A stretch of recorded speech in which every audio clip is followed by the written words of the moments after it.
Greetings nation, and welcome to the show where we help you to play miniatures wargaming on a budget. It is I, Commander Cheapskate, and welcome to another episode of Commander Cheapskate Gaming Reviews. This is a series where we dedicate the review of different products, miniatures, and game systems for the miniature wargaming hobby. And on today's episode, we are taking a look at Warhammer 9th Edition Dark Elves Army Book. Now, this product is available from the Warhammer Armies project blog, which is created by Mathias Eliasson, and basically it's a unofficial rule set for 9th edition Warhammer Fantasy Battle. Now, we've talked about the Warhammer Armies project quite a bit on this channel, and for these game reviews, we'll actually be taking a look at the different army books that Mathias Eliasson has worked on for each of the 9th edition armies that are available for his rule set. The nice part about these rules is that these rules are absolutely free for you to download. They're available in PDFs on his website. And as you can see, these documents are beautifully done. In fact, if you didn't know any better, you could have sworn these documents were actually official documents. I mean, that's how high quality these rules really are. So on this video, we're going to be taking a deep delve into the actual army book. We'll be looking at the army special rules at different units. We'll be looking at special characters, magic items, as well as magical spells. And we'll also be taking a look at the army list as well. So this video will be a little bit longer in length, but do not worry. Down below in the description box, I will put timestamps down for the different sections of the book, so that way you can pick and choose at your own leisure. And if you want to, I highly recommend you go to the Warhammer Armies project website and download these army books for yourselves, because these are also invaluable resources, especially if you want to play 9th edition Warhammer Fantasy Battle. So that being said, let's get this product review on a roll. Alright, so let's go ahead and start off with our review of the book. So first of all, we're going to go directly to the table of contents and talk about exactly what you can find. As you can see, he has provided lots of information for the lore of the Dark Elf army on this one as well. And today we're going to take a look at first of the Merciless Hosts. We'll be taking a look at the army's special rules and for pretty much all their units. And that's the first section we're working on. So let's go ahead and talk about the Merciless Hosts real quick. So first of all, let's talk about the army special rules. As you can see, we have this new special rule called Elven Grace, which means that models with this special rule have a dodge 6-up special rule in close combat. However, this cannot be used against enemies attacking with a higher initiative value than the defending model. So right off the bat, Always Strike First is no longer available for Dark Elf armies in this current edition of Warhammer Fantasy Battle. So they took that special rule out. So whether you like that change or dislike that change is entirely up to your own personal preference. Now, they still have the Murderous Prowess ability, and it says models with this special rule may reroll all 2 wound rolls of 1 when making close combat attacks. So Murderous Prowess is still an effect and special rule that Dark Elf army players have. Same thing with Eternal Hatred. Models with this special rule have the Hatred special rule, but they may reroll failed 2 hit rolls every round of close combat, not just the first. We also have Hekarti's Blessing, which is still in effect. Models with this special rule add +1 to all attempts to cast spells, so that rule has relatively remain unchanged. We now have what's called the K-Knight rule as well. Characters who are K-Knights, except models deploying using the hidden special rule, may join units which they are also K-Knights, and characters who are not K-Knights may not join K-Knight units. So because that K-Knight is still a special rule that we still have for Dark Elf armies. Now, for repeater crossbows, we still have those, of course, 24 inches, strength 3, multiple shots 2 with armor piercing, so that rule is still in effect. And for Sea Dragon cloaks as well, basically we have new bonuses against missile attacks. If you notice as well, the Sea Dragon cloak no longer gives benefits for close combat attacks anymore, it's just against shooting attacks now, so that change is also taking effect. So let's go ahead and talk about our units real quick. So first of all, the Tyrants of Nagaroth, when we talk about our Dreadlords as well as our Masters, those rules have relatively remained the same. The only difference being is that, of course, Always Strike First has been taken out and has been replaced with Elven Grace for the most part. Same thing with Sorceresses. Sorceresses have primarily remained unchanged. However, though, they have actually limited the spell lores that they can actually use.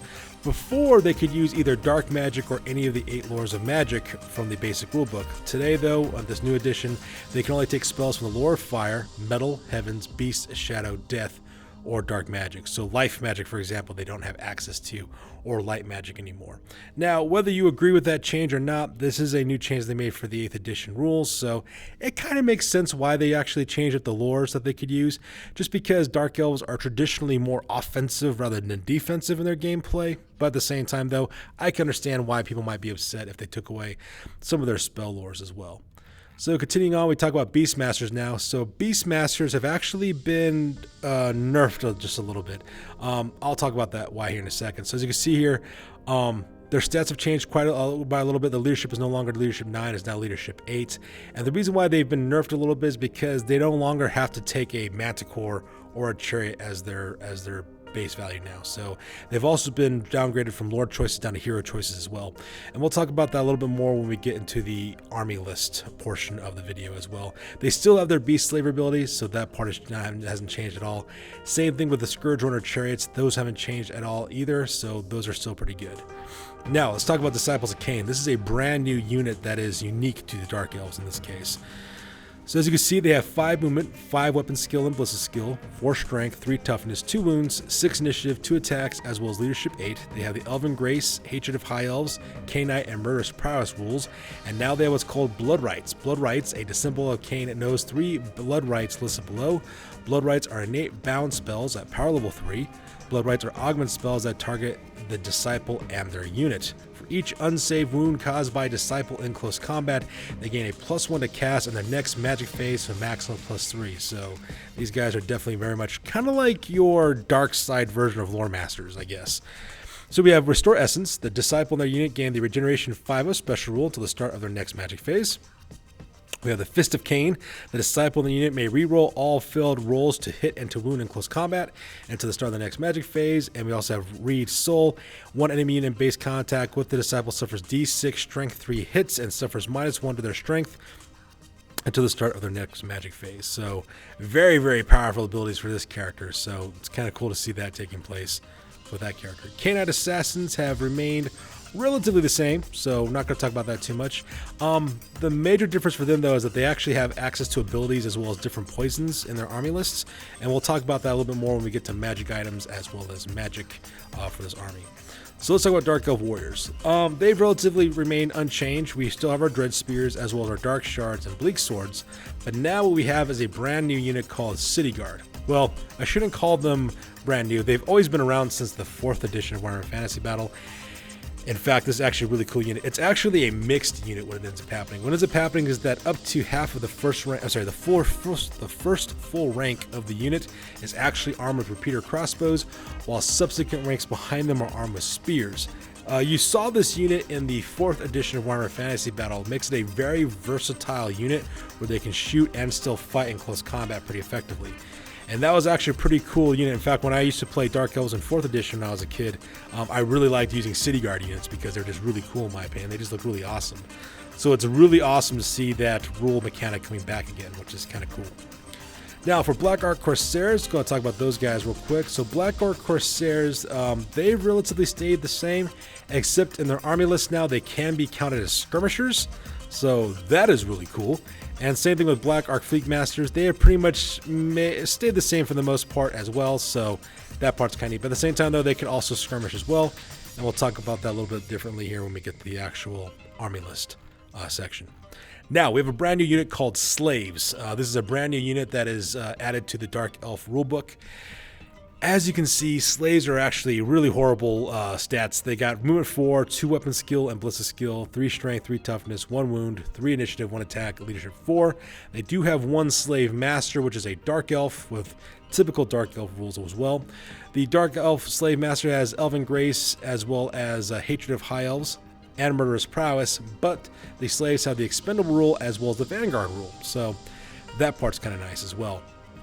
So these guys are your expendable cannon fodder. These are the guys you kind of send up forward on suicide missions because you could really care less if they live or die, which is a very much a dark elf way of playing. So that's actually kind of cool there. We have that brand new unit, which is kind of neat. So kudos to those guys for creating that. Of course, we have Dark Riders as always. They're exactly the same as they were before. Blackguard of Naggarond as well. We have those guys, except they have immune to psychology as well. They're also stubborn, so very cool there. Very little change for that unit. Same thing with Hargadeth Executioners. They have relatively remained the same for the most part as well. Same thing with Shades. Those guys are pretty much the same. And Coldwind Knights. Let's go and talk about these guys a little bit. So Coldwind Knights have remained relatively the same as well. So not much changes happened there. However, the big difference though is with their armor save now. So now they have natural armor 6, what they ended up having. So originally they counted as having, I think, a 5-up armor save for the most part because they didn't have barding because that's what your Dark Elves were, because your Coldwinds don't have barding on them. So because we do have that natural armor save that we have there. However, we do have the Blood Banner now, which is a new banner that's specific for Coldwinds, and basically that costs 25 points. It's a magic standard. A unit of Coldwind Knights that has the Blood Banner may ignore the effects of Coldwind's stupidity for the entire battle. So for those of you guys who run Coldwind Knights and you're tired of always failing your stupidity tests, this one would actually might be very helpful for you. So that is very cool as well. And of course, we have Coldwind Chariots. Those will really stay the same. Sisters of Slaughter. Now, Sisters of Slaughter have been changed quite a bit on this one. So let's go ahead and talk about that real quick. So first of all, their Dance of Death ability gives them a 4-up dodge save against close combat attacks. So that part has also stayed the same. And the unit gains no rank bonuses and cannot make parry saves against them. So that part's cool. Now, the Trial Blades, however, has changed a little bit. It says models with this will receive +1 to hit and to wound if at least one enemy model in base contact with the unit has a higher weapon skill or strength characteristics. So that part has kind of changed a little bit as well. Before, I believe it was they could use whatever weapons they wanted to before. I believe. I really don't know. I never really played with Sisters of Slaughter too much. So that's what we see there as well. So then we have Doomfire Warlocks, of course. Doomfire Warlocks have relatively stayed the same for the most part. So kudos to those guys as well. So that part's kind of neat. And of course, we have our ever-famous Reaper Bolt Throwers. Those are relatively stay the same as well, so nothing new has changed there for the most part. Now, Witch Elves. Let's go and talk about these guys real quick. Witch Elves has relatively remained the same as well. However, they have now moved out of core, so Witch Elves are no longer a core choice within the Dark Elf army list. And we'll talk about that when we can actually get to the army list specifically. We'll talk about those in depth. Of course, we have Death Hags. Death Hags are also still part of the list as well. So there is, then we have anything with the Cauldron of Blood too. So Cauldron of Blood has relatively stayed the same for the most part, so we're not going to dive too deep into that. So they're still working pretty good too. Same thing with Blood Rack Shrines. They're still pretty much the same as they have always been. Now we have a brand new unit called the Avatar of Cain. So for those of you guys who play Warhammer 40k, if you have an Avatar of Cain in your army, you can definitely use him for your Dark Elves, or you can use the Cauldron of Blood's Cain statue and use that for your Avatar of Cain instead. So this is a monster. It's got movement 6, weapon skill 6, 0 ballistic, strength and toughness of 6, 5 wounds, initiative of 3, 5 attacks, leadership 10. It's got the Animated Construct special rule, Hatred, Killing Blow, as well as magic resistance 2, and it's also unstable. So that rule you got to worry about with this thing as well. It's got this rule called Sustained Fury. For each successive killing blow scored before any saves, the Avatar of Cain immediately makes an additional attack. So that part is really cool as well. So for those of you guys who have an Avatar of Cain just lying around, you can definitely put that into your army now, which is actually kind of cool. Now, we also have some Age of Sigmar units are in this book as well. So a lot of the 9th edition Warhammer Fantasy Army books, they do include Age of Sigmar units from Warhammer Age of Sigmar. And so one of those that came over for the Daughters of Cain are the Melusai. So we have those characters now. Melusai are movement 7, 5 weapon skill, 4 ballistic skill, 4 strength and toughness, 2 wounds, 5 initiative, 2 attacks, leadership 8. They are infantry. They have Elven Grace as well as Hatred of Slanesh miniatures. They have Killing Blow, Canine Special Rule, Murderous Prowess, as well as Swift Stride. And they're equipped with Heartseeker bows. And they have a 30-inch range, Strength 4, Killing Blow, and multiple shots of 2. And that rule, however, only applies if they have not moved. So they cannot stand and shoot with 2 shots, but they can shoot twice if they don't move. So very powerful shooting ability there as well. Then we have Kinnerai, which is another character as well. These are the flying harpy Daughters of Cain characters from Warhammer Age of Sigmar as well. Weapon skill 4 and 4, ballistic skill 4, movement of the characteristic of 5, 3 strength, 3 toughness, 1 wound, 6 initiative, 2 attacks, and 8 leadership. They are infantry. They are ambushers. They have Elven Grace, Hatred of High Elves, and they can fly. So these are flying ambushers. So these are guys like you would send in for your, war machine hunting. So these would be really perfect for that. They have the Heart Piercer Shield, which means that each time you make a successful parry roll of a 6-up, a Kinnerai Heartrender pierces her assailant's heart with her shield. The attacking model suffers a wound with a killing blow special rule. So that part is really, really neat as well. So these are really good for like war machine hunting. And of course, we have the good old-fashioned harpy.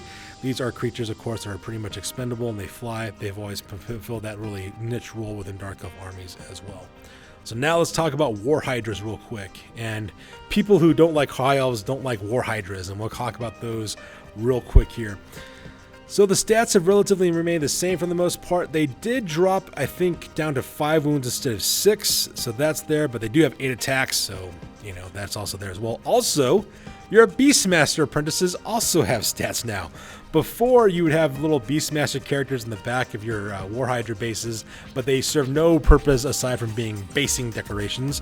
But now in this edition, they actually have attacks of their own and they actually can do stuff, which is really, really cool as well. So you can see the Beastmaster's Elven Grace as well as Hatred. They have the Mixed Formation unit, special Murderous Prowess, Natural Armor 4-up, Regen of 4-up as well. And they have the Hoss of Heads. For each wound the War Driver has lost during the battle, after any regenerations were made, it loses 1 attack. So we still have that rule as well. Now, if you'll notice, though, they kind of nerfed the War Hydra a little bit. Before, you could actually regrow heads and actually bring its wounds back up to normal level.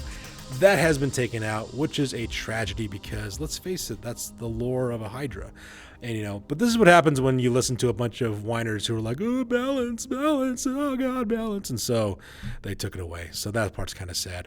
Anyways, continuing on. So we have our upgrades for Fiery Breath. So we have a strength Fiery Breath is equal to its remaining wounds. So we have that. We also have Spitfire as well. The strength and the multiple shot rules are attached to its rules for its wounds, but they also drop the wound as well. So I'm kind of sad to see that rule go. I don't really play Dark Elves all that often, and even so, the army that we have in our studio only has 1 War Hydra, but still, it kind of nerves me when they nerf things like this, just because I don't like when they nerf things. And that's just me personally, just because it's kind of like you let the whiners and the wimps win whenever you do that. So that's just me. And don't get me started on the whole balance thing. I could just spend all day ranting about how much I hate when people say balance. But moving on. So we have the Cryptus. Cryptus is still here as well. Relatively remain the same. They kind of nerfed it a little bit by taking away its high strength. Originally, I think had strength 7, I think is what it originally had, but they dropped it down a little bit. So that's kind of sad. And once again, of course, they do have their Beastmaster apprentices still attached to it. It's also got the Aquatic special rule now, so that's kind of nice. And as you can see, the Abyssal Hell and Feast of Bones have relatively stayed the same. So, oh, sorry, not relatively stayed the same. They're a little bit different, but we'll talk about that here in a second. Feast of Bones is different. It says, to each wound roll of 6 up from the Cryptus, regular attacks result in attack inflicting multiple wounds, which is D3 wounds now. So I guess it kind of makes sense they took away the strength since you're doing this now with the Feast of Bones, but at the same time, though, you know, it's kind of a give-and-take situation.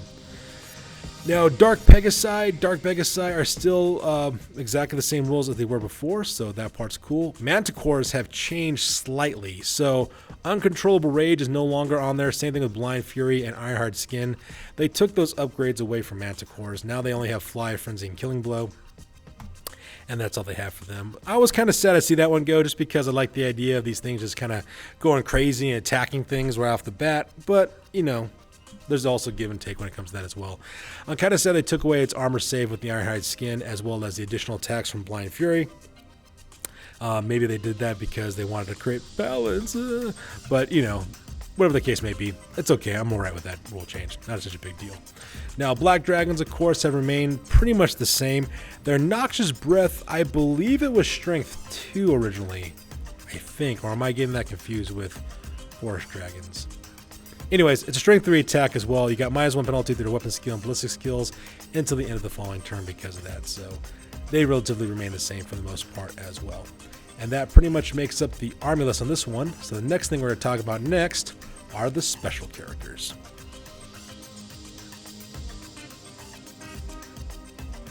Alright, so up next we're going to talk about the different special characters for the Dark Elf army.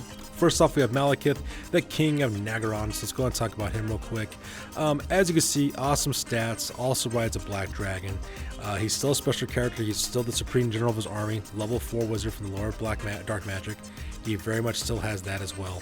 He's also got the special rules attached to him. You know, have the absolute power ability, which means that he's the general of your army. And his comparing presence ability extend up to 24 inches if he's riding his Black Dragon Seraphon. Blackguard as well. So in this one, Blackguard are taken as special units instead of rare choices, which may seem kind of weird, and the reason why is because in this edition of the rules, Blackguard have been moved from special to rare choices instead. So that might be kind of important to you, because with this edition's rules, if you want to have duplicate rare choices, you have to have at least 3,000 points in your army to have one additional duplication of a rare choice, which I don't care for, but that's the rules. So if you want to take a lot of Blackguard units, they can be taken as special choices if you use your general, because the Blackguard are the personal army of Malekith, which makes sense. So that part's kind of neat. Same thing with the Destroyer. I believe the Destroyer rules have remained the same for the most part. We do have the Hand of Cain, which is a new magic weapon you can use. The Hand of Cain gives Malekith an extra attack at strength 6, which ignores armor save. So that one's kind of new. Armor of Midnight still kind of counts as it always has.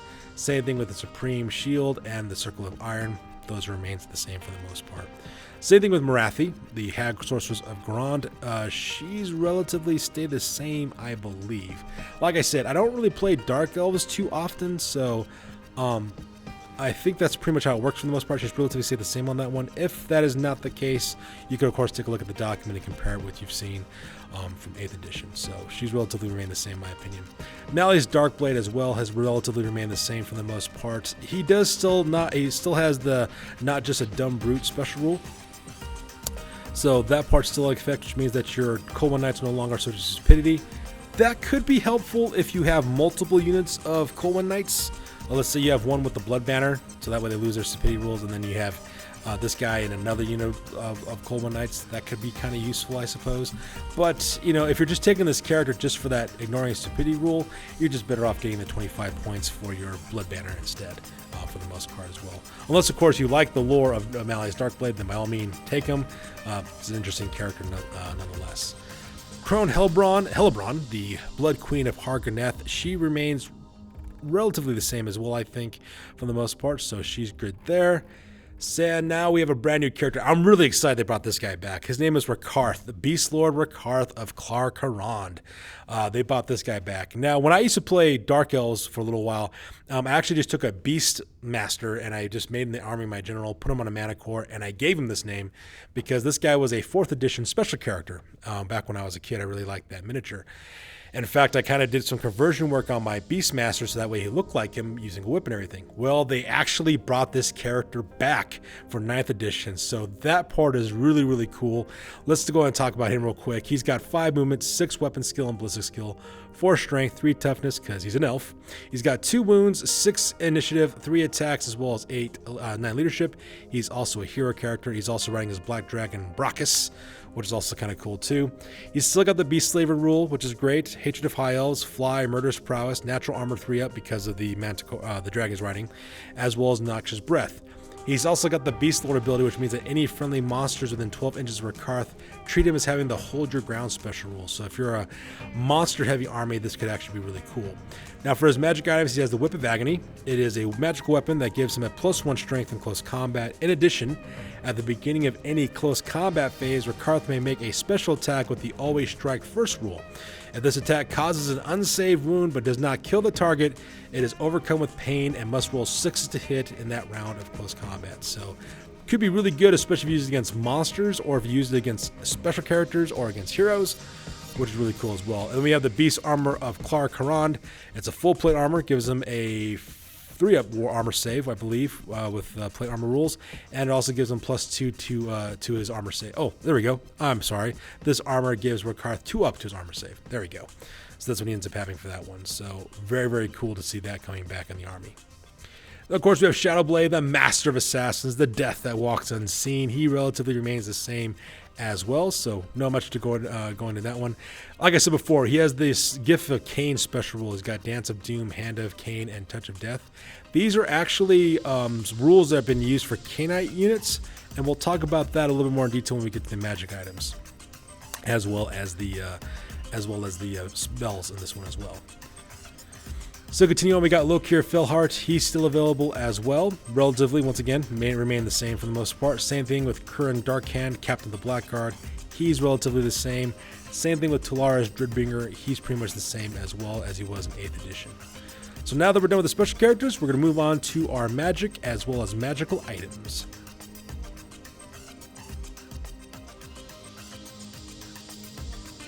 Alright, up first is the lore of dark magic. So there has been some significant changes to the lore of dark magic. First of all, we have, of course, our 2 signature spells, which means that they automatically know these 2 signature spells. With the new magic rules update for 9th edition, your wizards automatically know their signature spells, and they don't count against the amount of spells they can take with them into battle. So that part is really cool.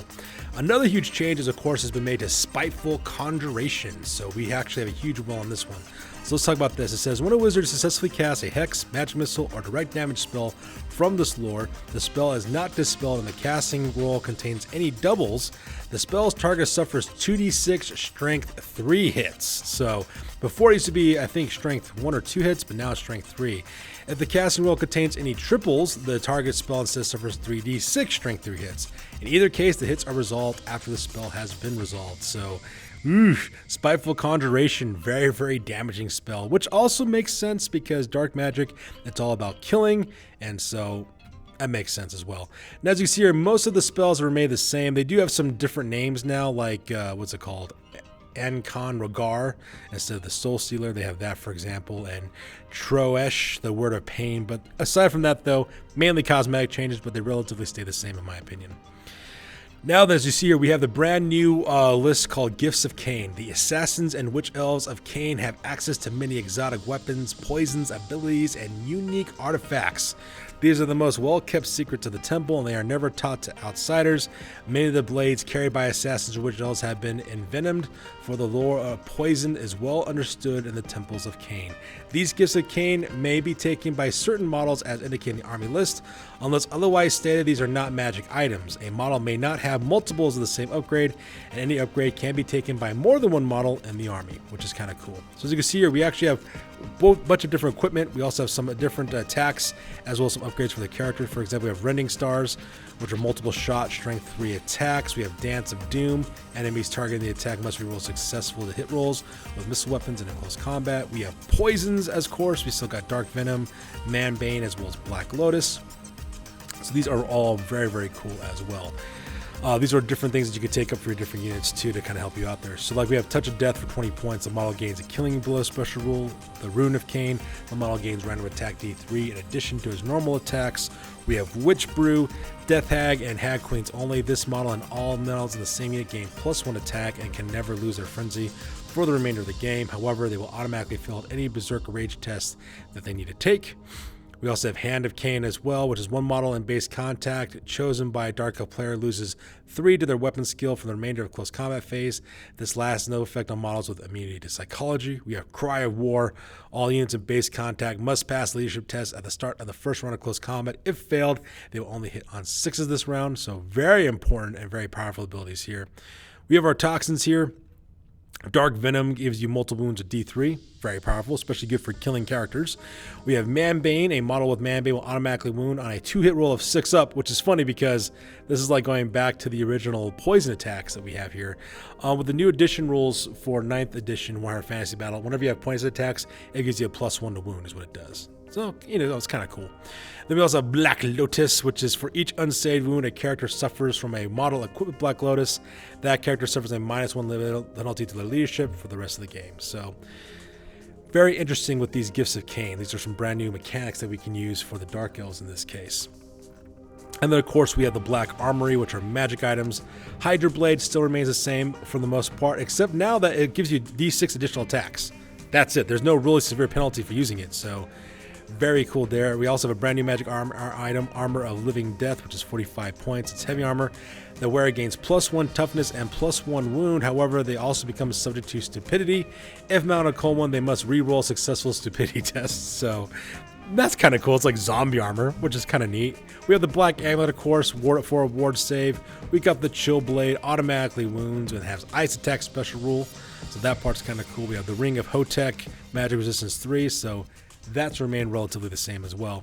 Black Dragon Egg, we have that, of course, and basically gives you strength and toughness 6 and the Noxious Breath ability for a turn. So very cool for that, especially if you want to do challenges and things. That's actually really cool there. Cloak of Twilight. Cloak of Twilight has taken a hit on this one. It's been nerfed a little bit. The wearer still has the 3-up ward save against wounds caused by shooting attacks as well as spells, but you no longer get that multiple wounds on the charge in the first round of combat. which is kind of sad. I can see why they changed it though, just because, you know, balance. So people, you know, complain about balance all the time. So that pretty much stays the same there. We also have the Sacrificial Dagger. That one is pretty nice. That one still gains to stay the same, so you can still kill your fools to power up spells, which is nice.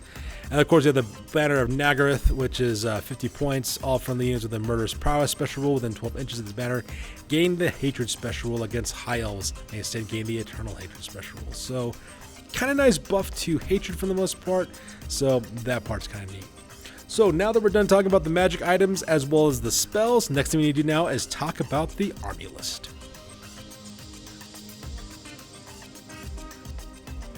Alright, so now we're moving on to the army list. We're talking about the point values for the different units as well as their upgrades. So let's go ahead and talk about that real quick.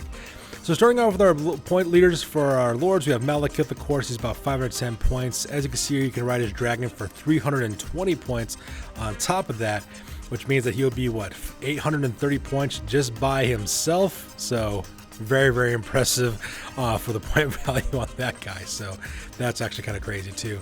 And that's another thing I want to talk about real quick. That's another thing that kind of throws me off a little bit because, like, okay, so Malekith has got 3 wounds, right? Because he's a special character. But for 300 points more, he only has 6 wounds instead because he's riding a dragon. Which is crazy to me because the Black Dragon actually has 6 wounds himself. So you pay 300 points to lose 3 wounds somewhere in there. Either Malekith loses his 3 wounds or the dragon loses 3 wounds, which is just insane to me. If you're going to pay 830 points for a character, just throw in the 3 additional wounds and make it have 9 wounds total. I don't see what the big deal is because, you know, you don't have a monster reaction table. And if anyone wants to complain, balance, he's only got 9 wounds, well, you're also paying 830 points for the character too, so there's that. So that's my opinion on it anyways. That just might be something I have to house rule for my gaming group because I just can't get my head wrapped around that one. But anyways, continuing on. So then we have Morathi. She's got 355 points there. Malleus Darkblade is 215 points. He might be mounted on Spite, which is 50 points there. So we do have that one. We also have Crone Hellebron, which is 300 points. Of course, you can mount her this time on a Mana Core if you want to, which is kind of cool, or on a Cauldron of Blood. So pretty neat there. You could actually change it up a little bit, which is actually kind of cool. Now, for your basic lords, of course, we have Dreadlords as well. So, of course, we have all of their interesting looking things there. Now, the thing I actually think is really cool is that cold ones now can be having barding on theirs. So, because of that, they do get that additional 1-up armor save with that barding. However, because they have barding, they do lose 1 for their movement. So, it's kind of a, you know, give and take on that one, which I can kind of understand on that part. So, we do have that too. So, that's actually kind of cool. We, of course, have our Supreme Sorceresses. They relatively stay the same, 185 points. They can take up to 100 points worth of magic items. Upgrade the next magic lizard level of 35 points. So cool there. We also have our Hag Queens. They can also have light armor now, so they're no longer just not having armor anymore. They could actually have that as well. They can also ride a Blood Cauldron. They can also take Gifts of Cain, which is actually kind of cool, and magic items up to 50 points. So very neat there. Now, Rakarth of Klar Karand, which is that character for the Beast Lord character, he's 430 points, and he's automatically mounted on his Black Dragon, so he's a hero character now. Same thing with Shadowblade and Lokir Felheart. Same thing with Karan Darkhand, as well as Tolaria's Dreadbringer. Now, we do have our Masters, of course, which we usually use as our army's battle standard bearers, so that part's kind of neat. And, of course, there are myriad of different things they can equip there. Same thing with Sorceresses as well. We also have our Black Arc Fleet Masters, which are actually kind of neat. They can actually get 50 points of magic items, which is pretty cool in my opinion. We do have our Beast Masters again, and they can, of course, choose to either ride a Scourge Chariot or a Manticore as not automatically given. They can still remain mountless if they want to. So that's kind of neat too. And, of course, we also have our Death Hags too. I think Death Hags lost their Battle Standard Bearer ability. I believe in the 8th edition you could have a Death Hag be your army's Battle Standard Bearer, but that is not available in this edition of the rules. And of course we have our Disciple of Cain, which I thought was a really cool character. I thought those were a really neat addition to this army book. They're worth 50 points there. And of course we have our heroes with our Cainite Assassins, and once again our Cold Mounts. In fact, for our Cold ones, they're movement 7. If they were to take Barding, I think they'd be movement 6 only. So that part's kind of rough, but understandable. I can see what they're kind of going with adding Barding to Cold ones. All right, so let's go talk about our core choices real quick. So, some significant changes in the core choices. Your Dread Spears now have medium armor, which means they have a 5-up armor save with a shield, makes them a 4-up armor save, a 3-up armor save when they're being shot at against from their front rank. So, very cool there. Exactly the same thing with Bleak Swords.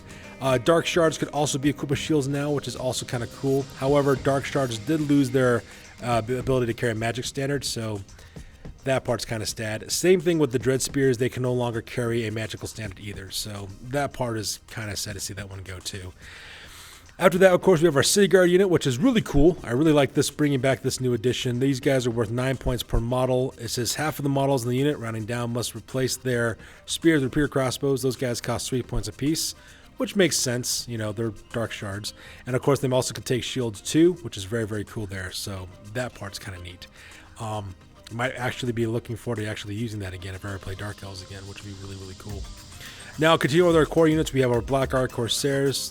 Pretty much have the same thing. They have magical standards of 25 points, which is cool, and the unit may skirmish now, so very, very cool there. Blackguard Corsairs being used as skirmishers has always been a really cool idea, to especially do march blocking, to use as chaff, and to also support more fragile units. Then we also have our Dark Riders. They remain relatively made the same as well. They can add barding now to the horses, so that's cool. We have the brand new rival of Slaves with their 2 points per model. However, because they are expendable, what you must have is another core unit that is not expendable in order to balance it out. That's how you have for that expendable rule. And Harpies. Harpies are now core, which is actually interesting. They're 12 points per model now. So very cool there. It'd be kind of scary to take on a 3,000 point Dark Elf army consistently of nothing but Harpies for their core. That'd be kind of interesting to see that taking place. Now for special units, like I said before, Witch Elves have been moved from core and they have been moved to specialty choices now. So they're no longer core anymore as well. They also get 25 points for their magic standard, and they can also wear light armor now, which was one, I don't believe it was available before in 8th edition. They can now carry light armor, so if you want to give them a little bit of lasting power, it's not much, but it's better than nothing. We have our Hargoneth Executioners. They're still relatively the same. Same thing with Sister Slaughter. They're no longer rare choices anymore. They're now a special choice. They can also skirmish as well, which is kind of neat too. And of course, we have our Shades. They're still special choices. Same thing with Colwind Knights, Colwind Chariots, as well as Scourge Runner Chariots, as well as our Reaper Bolt Throwers. Those are all staying within the normal mounts for special. And it's also kind of neat because now our Reaper Bolt Thrower crews, we can actually add another guy in there as well, which is kind of cool. And they also have medium armor, so they'll last a little bit longer on close combat now. So if you're one of those guys who has Reaper Bolt Throwers and are always getting your crews being attacked, they can actually survive just a little bit better than they could before. So very interesting there as well. And of course, we have our brand new units, the Melusai as well as the Kinnerai. Those characters are now brand new. We got 24 points for those, so that's kind of cool. Their Heartseeker bows are 7 points apiece, so kind of pricey, but they're very good at what they do. Same thing with the Kinnerai. They can also take Javelins for 2 points, which is actually kind of nice because Javelins now cause armor piercing 1, so very cool there, especially when you use them for War Machine Hunters. That is extremely cool. Plus the miniatures for those two units are very cool, if I must say so. So they look really awesome there too. Bloodrack Medusae are actually special choices now, so that's also really cool too. You can have a lot of like serpentine characters within your army now. So rare units, like I said before, the Blackguard of Nagaron, they have been moved up to rare units now as well. Doomfire Warlocks have always been a rare choice, but now, of course, since they're a rare choice with the new army composition rules, you have to at least have 3,000 points if you want to take duplicates of Doomfire Warlocks, which I don't care for myself because I don't like people telling me what I can and can't do with my army, especially if I'm within the tolerances of the percentages, but that's just me. That's my viewpoint on it. And they can also take Barding now on their Dark Steeds, which is kind of cool. Cauldron of Blood has also been moved to the rare choice, and same thing with the Blood Rack Shrine, so those are now in the rare choices as well. We have our War Hydra has also been moved out of special and put directly into rare choices. Once again, you have to have at least 3,000 points if you want to use the War Hydra multiple times, and I've already said my piece about that. And of course, the Charybdis finally is also in the rare choices as well. And of course, the very last of the rare choices, which is very, very cool, is the Avatar of Cain, which is a brand new monster. So for those of you guys who like monsters, you got another one that you can use for this Dark Elf army, which is pretty cool, all things considered. All right, people, so there you have it. This is our review for the 9th edition rules for Warhammer Dark Elves Army book. And in the end, I think this is a very excellent resource to use for Warhammer Fantasy Battle for 9th edition. Mathias Eliasson has done an excellent job putting this book together with some of his documents, as well as the rules that they've included. I think it's really cool that they've added some of the Age of Sigmar units that we have from our Daughters of Cain, which I think is really cool as well. So that way, if you're playing Age of Sigmar and you still have miniatures from 8th edition, you can easily move them over to 9th edition Warhammer Fantasy Battle, which I think is really, really awesome. Because the ability to use miniatures for multiple games is the ultimate cheapskate thing to do, and that is Commander Cheapskate approved. So I highly recommend this project and this material, and the best part about it is the price. The price is free, which is absolutely fantastic, and that's the reason why Commander Cheapskate fully endorses this product, because the best price is the price you don't have to pay at all.